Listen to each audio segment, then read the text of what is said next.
En fait, les gens, quand ils connaissent pas, ils jugent sans réfléchir et ils disent juste « Ouais, c'est dangereux ».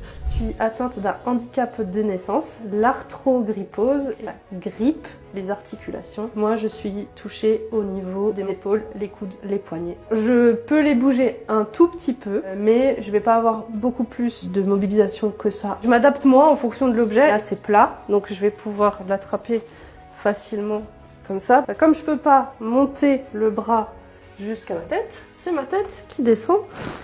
Hop, à la main. Il n'y a pas de raison que parce que je suis handicapée, je ne serai pas coquette. Sur les tâches du quotidien, la partie cuisine, c'est celle où genre, non, ce serait pas impossible, mais il me faudrait 3 jours en fait. Donc je vais faire des choses simples, je peux me faire cuire des pâtes, je vais arriver à éplucher, à découper. Il y a beaucoup de choses comme ça pour moi, c'est pas impossible, mais c'est très compliqué. Comme c'est de naissance, j'ai grandi avec.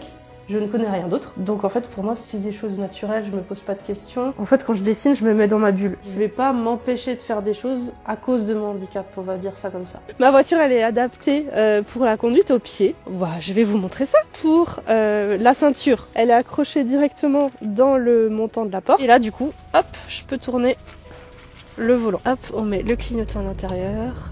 On tourne. Ça a été un sacré parcours du combattant, pouvoir avoir une voiture adaptée et un sacré parcours financier et administratif. En fait, les gens, quand ils connaissent pas, ils jugent sans réfléchir et ils disent juste « Ouais, c'est dangereux, non mais t'as qu'à prendre le bus ». C'est pas mon handicap qui régit ma vie en fait.